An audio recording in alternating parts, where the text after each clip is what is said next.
आ गया। क्या बात है, माशाल्लाह। अस्सलामुअलैकुम friends, welcome to my channel food corner. तो तारीफ़ तो आपने सुन ही ली जो कि मेरे हस्बैंड ने की है मज़ेदार से कोफ्ते खाने के बाद। मेरे चैनल को सब्सक्राइब करें, लाइक करें और वीडियो को शेयर ज़रूर कीजिएगा। अच्छा, पहले जो हमने कोफ्ते बनाए थे, जो मैंने पहले एक रेसिपी अपलोड की थी, तब हमने फ्राई किए बगैर बनाए थे। आज हम फ्राई कर रहे हैं। तो कोफ्ते ये पहले से ही बनाए हुए थे, मैंने उसी दिन फ्रीज़ कर दिए थे। अगर आप कोफ्ते बनाने की रेसिपी देखना चाहते हैं तो वो मेरी दूसरी वीडियो ज़रूर देखिएगा, वहाँ से आपको पता चल जाएगा कि ये कोफ्ते बनाने कैसे हैं। तो आज हम इन्हें फ्राई करके पकाएंगे। तो ये मैंने ऑयल में कोफ्ते डाल दिए थे, थोड़ी सी उसकी साइड्स भी चेंज करते रहना है और आपने इन्हें ब्राउन कर लेना है। ये देखें, ये बिल्कुल सही परफेक्ट ब्राउन हो चुके थे। तो अब हम इन्हें निकाल लेंगे। ये वीडियो मैंने फास्ट फॉरवर्ड की हुई है, इतना सा टाइम नहीं लगता, थोड़ा सा टाइम लग जाता है क्योंकि मीडियम टू लो फ्लेम पे हमें ये रखने होते हैं। तो थोड़ा टाइम लग गया था। तो आपने अच्छे से इसको तेज़ आंच करके नहीं करना, मीडियम टू लो फ्लेम पे आपने इसको रखना है और हल्के से जिस तरह ये ब्राउन हुए हैं वैसे आपने ब्राउन करके कोफ्ते निकाल लेने हैं। ये देखें जी, बिल्कुल परफेक्ट हमारे कोफ्ते फ्राई हो चुके थे। अब हमने बर्तन में ले लिया ऑयल। ऑयल में हमने डाल देने हैं प्याज। प्याज को हमने कर लेना है ब्राउन, लाइट ब्राउन करना है। तो चलिए जी, प्याज लाइट ब्राउन हो जाते हैं फिर हम आते हैं। प्याज को जलाना नहीं है, लाइट ब्राउन करना है आपने, ठीक है। तो ये हमारे प्याज जो हैं वो लाइट ब्राउन हो चुके थे। साथ ही हम इसमें लहसुन का, अदरक लहसुन का पेस्ट डाल देंगे, वो हमने ऐड कर दिया है और हमने इसको अच्छे से वो कर लेना है फ्राई। अच्छा, वो प्याज ब्राउन होते हुए मेरा कैमरा गिर गया था, तो इस वजह से थोड़ी सी वीडियो भी दरमियान से स्किप हो गई और मैंने आंच इसलिए बंद कर दी थी क्योंकि प्याज ज़्यादा जल रहे थे। चलें जी, हमारा अदरक लहसुन का पेस्ट जो है वो हमारा फ्राई हो चुके हैं। अब हमने डाल देने हैं टमाटर। बेशक आप काट के डाल लें क्योंकि वैसे भी हमने मसाला ब्लेंडर में डाल के पेस्ट ही बनाना है इसका। तो मेरे पास टमाटर का पेस्ट था, मैंने वो वाला डाल दिया। आप बेशक टमाटर काट के डाल दें, और बाद में हमने ब्लेंडर में डाल के पेस्ट ही बनाना है इनका। तो ये हमने टमाटर डाल दिए, साथ में हमने 2-3 हरी मिर्चें काट के बड़ी बड़ी काट के डाल देनी है। ये बहुत तीखी मिर्च थी, 2 ही मैंने डाली थी, इतनी ही काफ़ी हो जानी थी। तो उसके साथ ही हम इसमें जैसे ही मसाला जात ऐड कर देंगे। नमक हमने ऐड कर दिया, साथ में लाल मिर्च ऐड कर दी। ये सारे मसाला जात कोफ्तों के अंदर भी ऐड हुए हैं, तो इसलिए हम इसमें थोड़ा थोड़ा डालेंगे, ज़्यादा नहीं डालेंगे। हल्दी ऐड की हमने खुश्क धनिया पाउडर ऐड किया और हम थोड़ा सा इसमें जो है ना वो ज़ीरा पाउडर भी ऐड कर देंगे। ये सारी चीज़ें ऐड करने के बाद हमने इसमें डालना है पानी, और पानी डाल के आँच हमने कर देनी है बंद और इसको थोड़ा सा हमने ठंडा करके ब्लेंडर में डाल के हमने इसके अच्छा सा स्मूथ सा पेस्ट बना लेना है। चलिए जी, ये देखें जी, हमने पेस्ट बना लिया था। आँच हमने ऑन की दोबारा। तो ये जो जग में थोड़ा सा रह गया उसमें भी पानी डाल के आप अच्छी तरह इसके अंदर डाल दें, चीज़ें हमने ज़ाया नहीं करनी। तो जग में जो लगा रह जाता है वो भी आपने दोबारा उसमें पानी थोड़ा सा डाल के उसको अच्छे से मिक्स करके इसी में डाल दें, कोई मसले वाली बात नहीं है। तो इसमें अब हमने थोड़े से खड़े मसाले डालने हैं, साबुत मसाले, जो कि थोड़ा सा ज़ीरा ऐड किया हमने।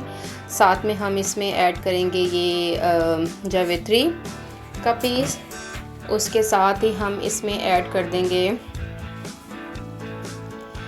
तेज़ पत्ता जो होता है वो हम एक ऐड कर देंगे, और ये दालचीनी के 2 पीसीज ऐड कर दिए।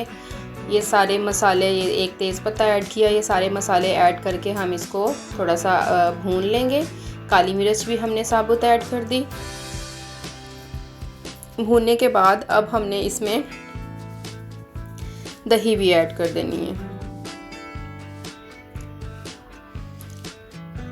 तो ये देखें, मसाला भी हमारा बन रहा है, साथ में हम इसमें दही ऐड करेंगे। जो साइडों पे मसाला लगता है वो भी साथ साथ स्पून की मदद से उतार लिया करें, क्योंकि वरना वो साइड्स पे ही जल जाता है, तो वो फिर टेस्ट बड़ा वो हो जाता है। ये हमने इसमें दही के 2 बड़े चम्मच ऐड कर दिए। दही ऐड करके हम इसको कर लेंगे अच्छे से मिक्स करके हम इसको भून लेंगे, ताकि अच्छे से जो है ना वो दही का पानी बिल्कुल खुश्क हो जाए और ऑयल सेपरेट हो जाए। आपने इसको तब तक भून लेना है। तो ये देखें जी, आपको ऑयल थोड़ा सेपरेट होता हुआ नज़र आ रहा है, दही का पानी बिल्कुल खुश्क हो चुका था। इसमें हम डाल लेंगे कोफ्ते। अब कोफ्ते डाल के भी हम इसको थोड़ा सा और मज़ीद भून लेंगे। ऊपर से थोड़ा सा कवर कर देंगे। आंच आपने बहुत हाई नहीं रखनी, थोड़ी सी मीडियम फ्लेम रखिएगा। ऊपर से हमने कर दिया कवर। थोड़ी देर कवर करने के बाद देखें बिल्कुल ऑयल हमारा सेपरेट हो रहा है, कोफ्ते भी अच्छे से भुन चुके हैं। तो इसको हम थोड़ा सा और मिक्स कर लेंगे और फिर हम इसमें पानी ऐड करके लो फ्लेम पे हम इसको रख देंगे। तकरीबन 20-25 मिनट 30 मिनट के लिए आप रख दीजिएगा।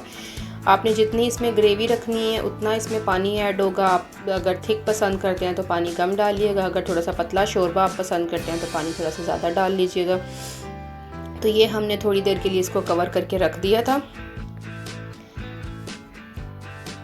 तो ये देखें जी बिल्कुल कोफ्ते हमारे अच्छे से इसमें भुन चुके हैं, मज़ेदार से, देखने में ही बड़े मज़ेदार से लग रहे हैं।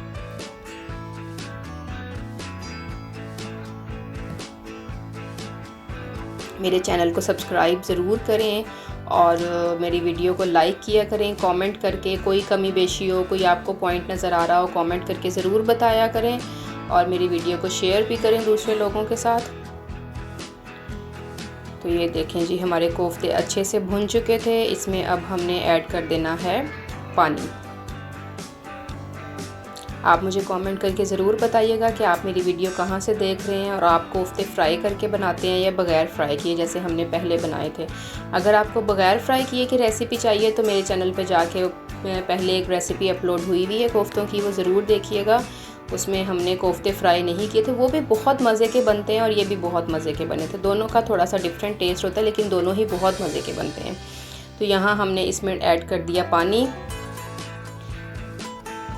पानी आप देख लीजिएगा, अपने हिसाब से ऐड कीजिएगा।